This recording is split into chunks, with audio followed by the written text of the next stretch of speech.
Hey, how's it going? So today I'm going to talk about Voyage Under the Sea.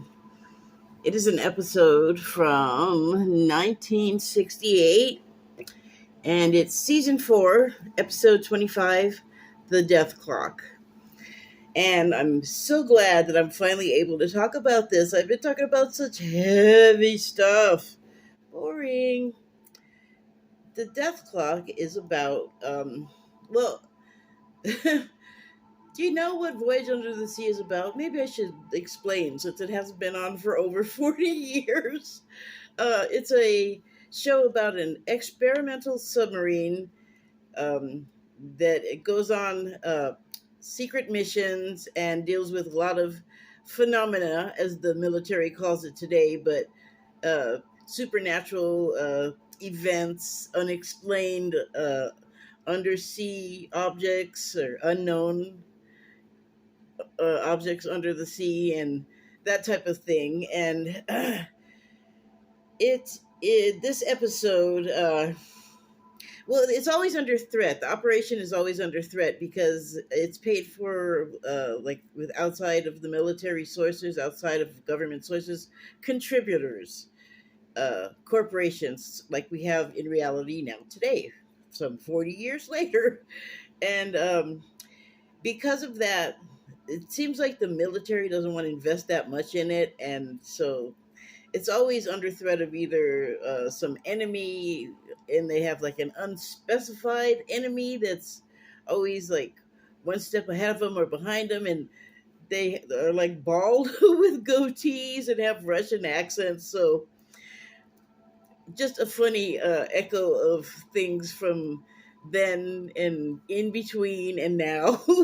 And so, okay, on the episode, one of the corpsmen, who is Corman Mallory, and I don't know that he's in all of the episodes. I just started watching it again, so I'm not like all up on all of the characters very well. But this Captain Mallory brings this machine into the sick bay, and the captain, the skipper of the vessel, uh, what the heck is the man's name? Seriously, brain, hold on. Brain's fitzing out on me. Futzing. Uh, Captain Crane, gee whiz. Captain Crane, whoa,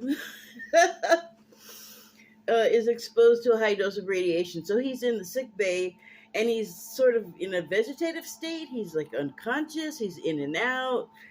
Um, so Mallory is like all evil or something and brings this machine in, and he's got a grudge, okay?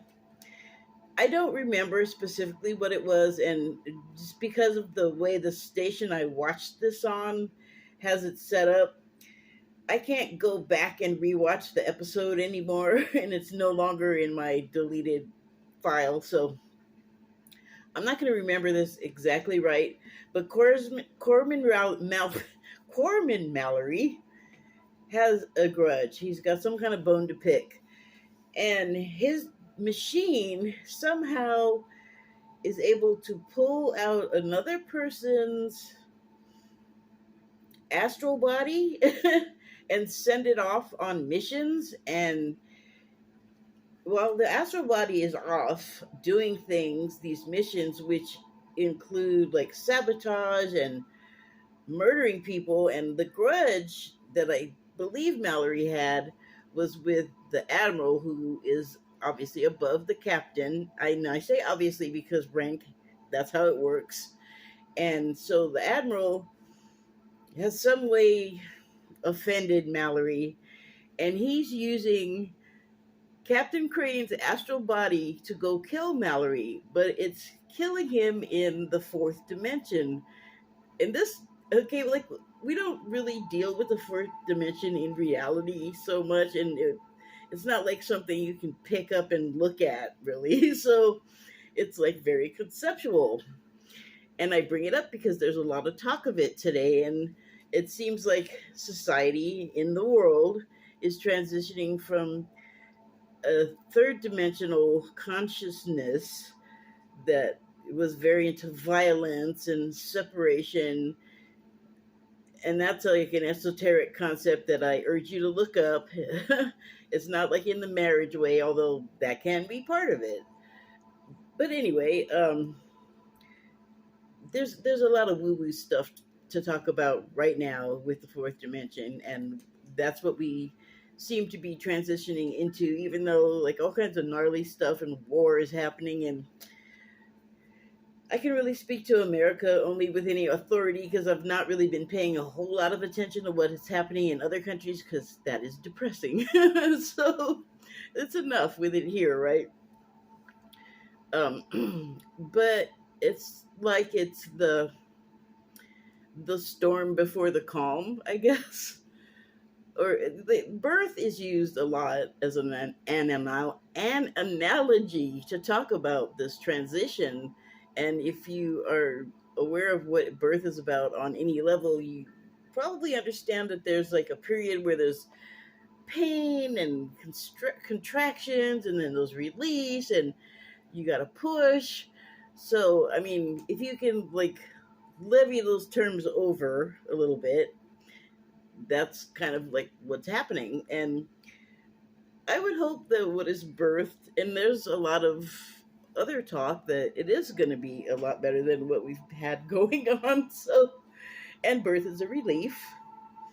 So, hopefully, when all of this struggle is over, it will be a relief and better things will happen. We'll have a new fourth dimension. It will have been born, and we can grow up better and happier and things all like that there.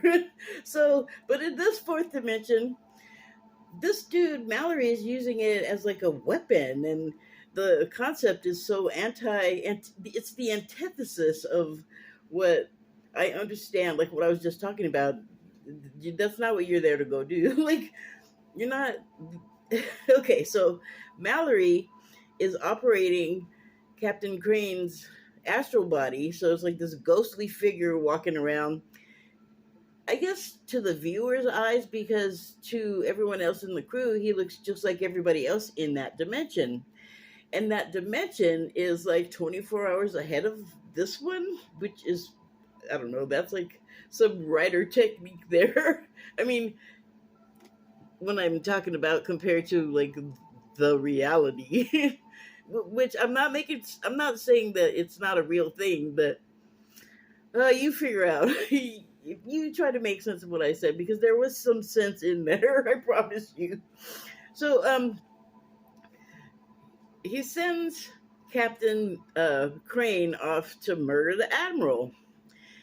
And then while that's happening, you know, people are coming into the sick bay and talking to Mallory, and you know, well, is Captain Crane okay? Because while the murdering is going on, Captain Crane is going, no, I don't, you know, like mumbling as if he's having a nightmare and like thrashing about a little bit and saying, oh no, I don't want to do that. And this is not me. And this is wrong. And just like what you would be saying if you were having a nightmare, basically, about killing somebody you do not want to kill. And then he does it. He does the deed and comes back to his body and kind of wakes up a little bit and has a conversation with Mallory. And he's like, why are you making me do this? And he's like, well, this is my problem, whatever it is that I can't remember. I'm so sorry. And he said, and so I can't do it myself and operate the machine. And I guess also he's a doctor for some reason, because he's in the sick bay, so he must have some sort of medical function.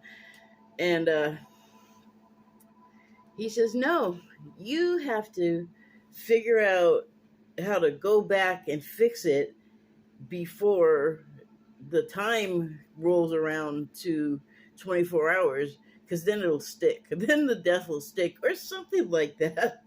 But it was just funny to me also. Well, I mean, the whole thing is just kind of funny. Like the fourth dimension thing that I was talking about, that's like real on this side of the screen, and the fourth dimension that they got going on that side of the screen in that show. Yeah, I mean, the dichotomy is a little humorous for me.